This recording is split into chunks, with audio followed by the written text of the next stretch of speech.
Hello, good morning, students. In continuation to instrumental methods of analysis, colorimetry is an analytical technique which is coming under instrumental methods of analysis. Let us see what colorimetry, color measurement. It means color intensity measurement. What is colorimetry? Colorimetry is an analytical technique which is used for determination of concentration of compounds or substances in solution which are themselves colored or which they do give color whenever they are mixed with another suitable reagent. It means here, in order to carry out this colorimetric estimation, colorimetry measurements, so the substances themselves should be colored, or those substances, even if they are not colored, when they are mixed with another reagent, they should be able to give color. Okay, that is what the colorimetry. Let us look into the principle. What is principle behind it?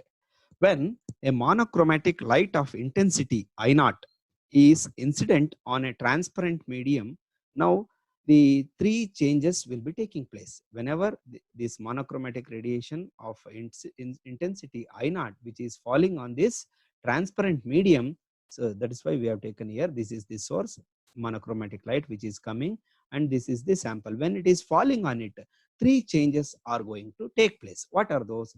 So now the part of this I naught is absorbed. That is what is given with IA. IA stands for the part of the light which is absorbed by the system. Okay, absorbed by this transparent medium. And a part is reflected, that is IR. Some part of this may reflect back. And this remaining part of the light which is get transmitted, that is IT. It means here, whenever you make a monochromatic light to fall on transparent medium, three components of this incident light will be taken as total, that is I naught equal to IA, amount of light which is absorbed by the transparent medium, amount of the light which is reflected at the transparent medium, and amount of light which is transmitted through this transparent medium. Okay, now whenever you are passing this light to this transparent medium, here from source to this medium, this is passing through this air. No, the air will be there, and this is glass. It means air to glass. For this air to glass interface, so this part of light which is reflected is taken as negligible. That is why IR vanishes. IR. So I naught equal to IA plus IT. It will be the sum of light absorbed and sum of and light transmitted. Now IT by I naught is called as T. That is called as transmittance. Now logarithm of this with inverse 1 by T equal to I naught by IT. This is called as absorbance or optical density, OD. We generally say that OD, optical density or absorbance. That is logarithm of I naught by IT. So now this relation between absorbance and concentration of this medium and the path length of the medium is given by Beer-Lambert's law. It means whenever you are passing this light through this transparent medium, so this medium will be having certain thickness, okay, and this medium will be having certain concentration. All these are related by Beer-Lambert's law. This is combined law. That is, A stands for absorbance or optical density equal to logarithm of I naught by IT equal to epsilon CT. A proportional to CT. That proportionality constant is replaced with epsilon, that is molar extinction coefficient or molar absorptivity coefficient. C stands for concentration and T stands for thickness of the medium. Let us see what is this Beer-Lambert's law.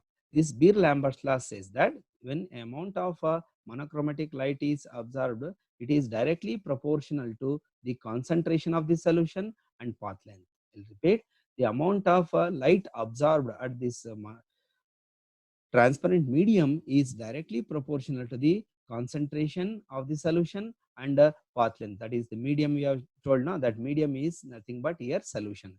How much concentration that solution, that medium is having, and how much thickness that medium, that is solution, is having. Based on that, this Beer-Lambert's law So absorption is directly proportional to CL or CT. In some textbook they have given L. L stands for length of the medium or thickness of the medium. C stands for concentration. Okay, molar extinction coefficient, that is epsilon. So this is combined law, that is Beer-Lambert's law is a combined law of Beer's law and Lambert's law. What is this? Beer law says that so intensity of a beam of monochromatic light decreases exponentially as the concentration of the absorbing species increases arithmetically. So that is A is proportional to C. It means absorption is directly proportional to concentration. That is what said by Beer's law. So now Lambert's law, the intensity of the transmitted light decreases exponentially as the absorption medium increases arithmetically. It means thickness of the absorbing medium increases arithmetically. That is A is proportional to L. Okay, that is L or length of the medium, or thick T if it is referred in the form of T, that is thickness of the medium. So in colorimetric analysis, the light from a suitable source is passed through a filter to produce a monochromatic light. Okay, so here in which the part of light, as said by the previous explanation, so the part of light is absorbed by the solution, and this extent how much this solution is absorbing is depending on the concentration of the solution. Okay, and path length, it means from here to here how much this light radiation is taking to travel through this medium, that is path length or thickness, that is also another factor. These generalizations are stated in the form of Beer-Lambert's law. That is what is mentioned. The amount of light absorbed is directly proportional to concentration of the solution and the path length of the medium, that is path length of the solution. Okay. So now here, what is the principle involved? Now here we are taking a series of standard solutions of the ionic component which is to be determined. For example, here cupric ions. Cupric ions is made to react with ammonia.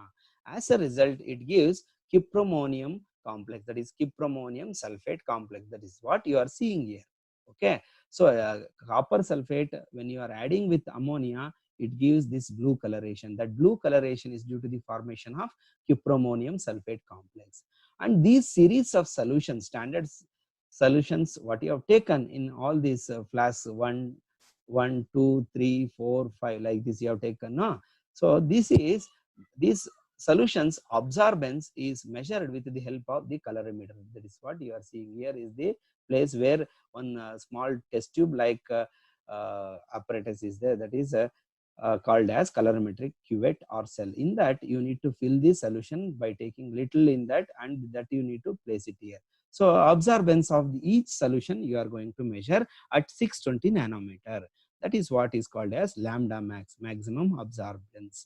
What is this lambda max? It means this cupromonium sulfate complex will be having maximum absorption at this wavelength, at this 620 nanometer wavelength. Other wavelengths it cannot absorb maximum. So at 620 wavelength, 620 nanometer wavelength, so this cupromonium sulfate will be having the maximum light absorption. That is why this is taken. And now here, as usual, again one more test solution where the concentration of the same species what you have taken in all this series of standards. So that is also taken, that is also treated with ammonia, that also develops color. Even that also will be taken for the measurement, like the series of solutions what you have done here. Now here, before the measurement, one more solution I think you are seeing. This is blank solution. What is this blank solution? So here this blank solution is nothing but the ammonia plus water mixture. So ammonia and water, when you mix together, you won't see any coloration. It will be looking colorless only. But for light, it is sensitive. And it means the water ammonia mixture also has the capacity to absorb some amount of radiation. Now this water ammonia mixture is there in all this series of solutions. Okay. So each and every solution you cannot do it. If you do it once, this water ammonia mixture absorption zero, made it zero with the help of this instrument here. Okay, by keeping it in the colorimetric cell, you need to take the colorimeter cell, that is a small test tube. In that you need to put this blank solution, and you need to keep it here 620 nanometer you have set. Okay, now After that, one knob is there in the instrument. You need to set it to read 0 by keeping this blank solution. What is the help of this? As I already mentioned, water ammonia mixture looking colorless, but for light radiation it is sensitive. It also absorbs some amount of radiation. Now we don't want the light radiation to be absorbed by this water ammonia mixture. It need to be absorbed only by this cuprammonium sulfate complex, that is blue colored complex, that only should absorb. So when you do it once, then in all these solutions what you have prepared, so this water ammonia mixture which can absorb some amount of radiation, that will be made 0, cut off. It means it is nullified. Only your cuprammonium sulfate alone will absorb the light radiation. Okay, so that is the principle behind this experiment. Let us see what is this instrumentation it contains. So here it contains a photoelectric colorimeter, which is everything. All these things are embedded inside. That is what is called as photoelectric colorimeter. Okay. So now here, let us look into the inner components present in this photoelectric colorimeter. This contains a lamp, that is a light source, which is a tungsten lamp. Okay. That is used as the light source. And here is the filter. I think you can see this colors. Okay, so it means each one will be having the capacity to pass a certain amount of light radiation. Okay, so like by the way you have taken 620 nanometer, if you keeps one filter, so that will give 6, it will, visible range starts from 400 to 800 nanometers. So okay, in between, so if one filter is kept, so for example 450, it may give then 560, 70, or okay 600, 620, like that. Different filters will be there. So it will be working like just like knobs. Whenever you place one coloration corresponding to this light which is coming from this source, so then that particular wavelength will be emitted from this source. That is what the role of this filter. A filter which provide the desired wavelength. It means which wavelength you require, that wavelength range it will allow, okay, to pass through, where the solution gives maximum absorption. That is what lambda max. In order to obtain lambda max, this filter you need to use it. And now next is sample cell, that is a colorimeter cuvette. This is just like a simple test tube like thing which will be visible. So herein you need to fill your solution. This is sample cell. And this is the photo cell, which is whatever the light radiation which is absorbed, some amount is absorbed, some part of this will be transmitted, IT. Okay, I naught equal to IA plus IT is there. No, IA is over. Now IT, how much is coming? That will be falling on the photo cell, where it contains many diodes. So where that will be multiplied, photo cell PMT, this will be containing photo multiplier tube. With the help of this, that will be digitized in the form of reading. That is what this recorder absorbance. Okay, that will show the reading, which will be appearing in the form of digital display. Let us look into the application. So here in this in our syllabus, we are having colorimetric estimation of copper.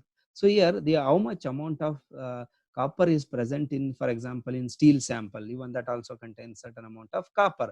How much is present, that is to be estimated colorimetrically. For that, that steel will be treated with HCl. Okay, it will be made dissolved in HCl, so that whatever the copper present in it, that also will be dissolved here. So that will be taken for estimation. Now how this experimental procedure goes, let us see. So here you need to prepare stock solution of copper sulfate. It means one stock solution will be prepared in the bottle. So say for example 4 grams in 100 ml we have prepared.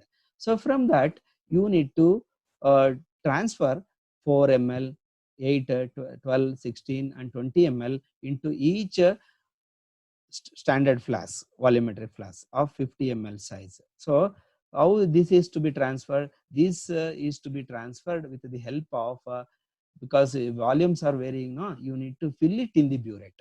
Okay, from 0 to 50, big burette you have, what you have used in your titration, that same burette, in that you need to fill the copper sulfate solution, stock solution. Okay, again before filling, it is as usual, you need to rinse it with tap water, distilled water, then rinse it with the respective solution, that is copper sulfate solution. Then you need to fill it. Afterwards, so first flask you need to add transfer 4 ml, second 8 ml, then third one 12 ml, then next 16 ml, next one more is there 20, which is not shown in this image. One more will be there, okay, which is we need to make it, okay, from the burette. And you need to add 10 ml of ammonia solution to each flask, volumetric flask. Okay, here for 10, 10, 10, 10, again here one more for the 20th ml copper sulfate. When the moment you add, you will be seeing the color intensity which is gradually rising.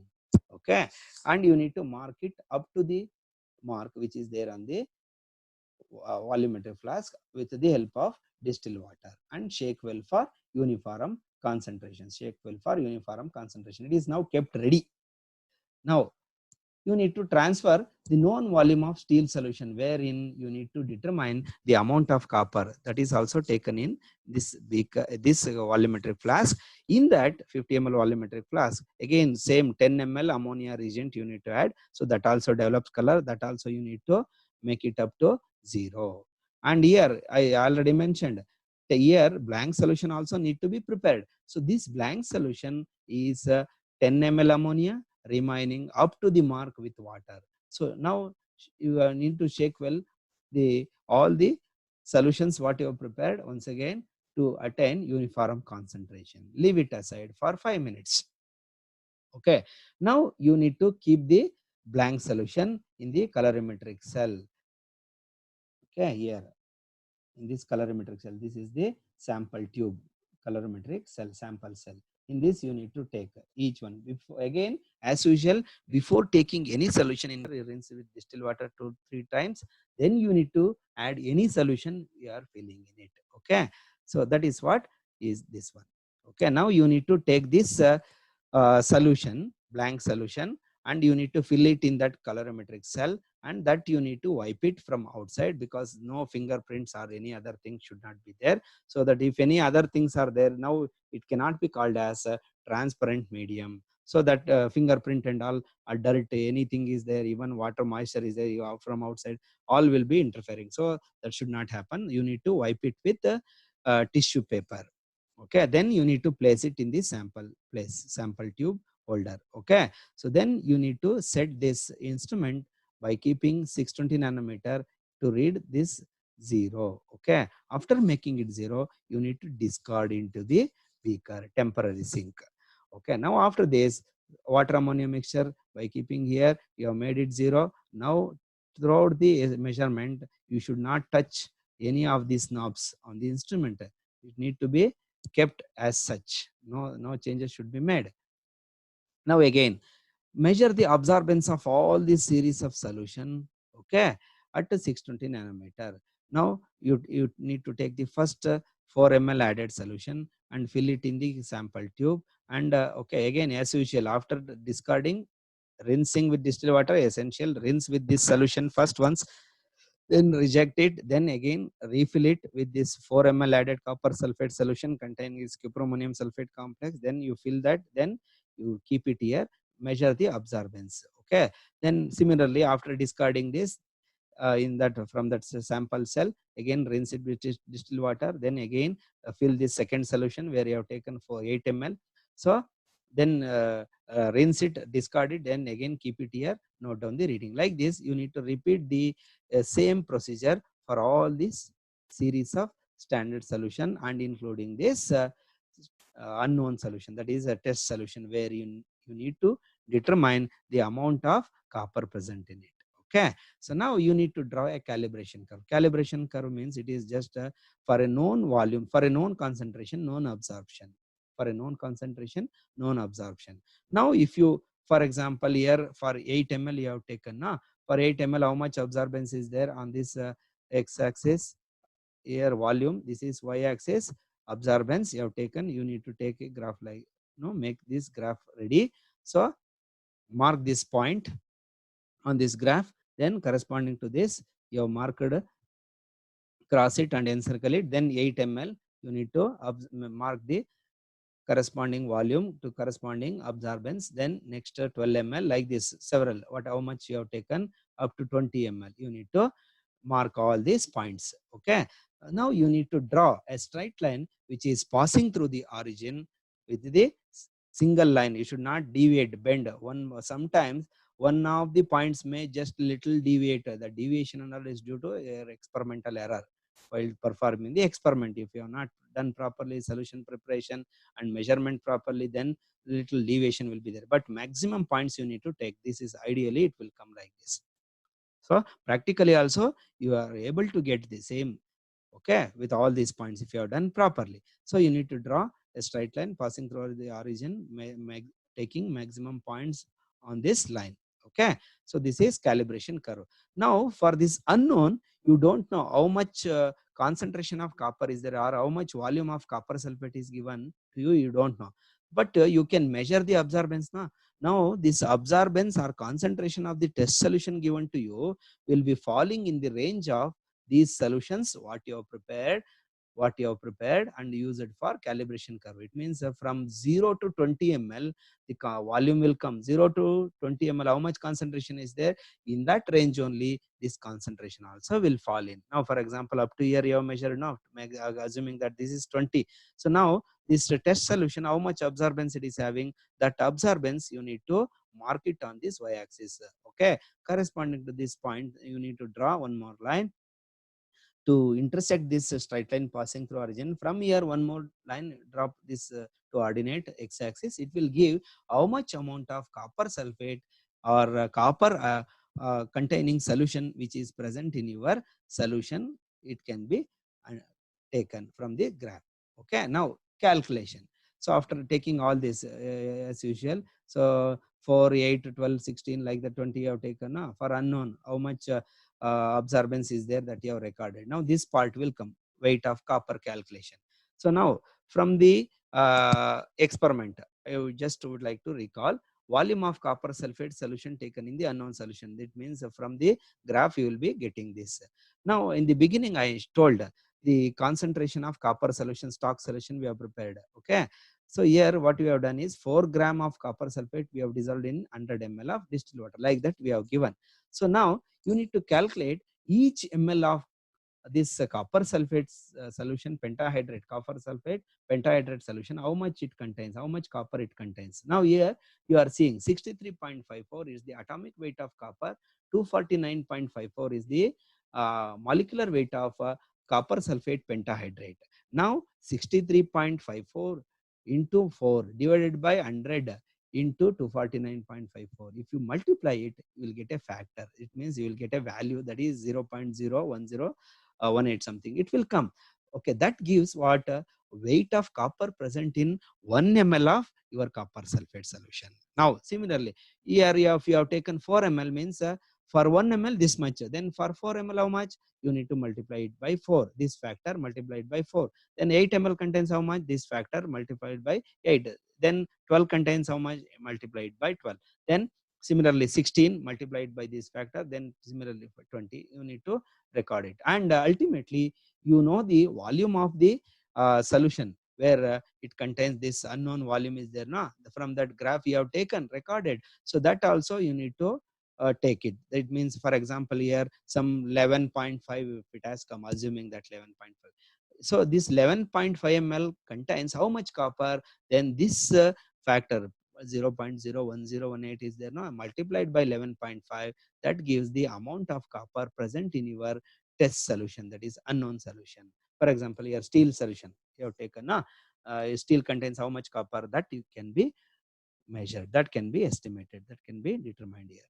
So this you need to record it in the form of this result. Unknown volume of the copper sulfate solution given, how much volume you got from the graph, and how much amount of copper present in that unknown solution, that also you need to write it. So this completes the calculation part. Now next is application.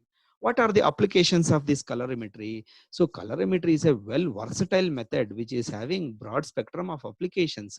So here this method is used for the determination of metals and even non-metals present in small quantities in ores or minerals or soil samples or even alloys. It means that alloys, metals, these are all containing the elements. So these elements, which may be metals or it may be non-metals, which are present in even in small quantities in ores or soil sample or alloys, that can be estimated as already mentioned.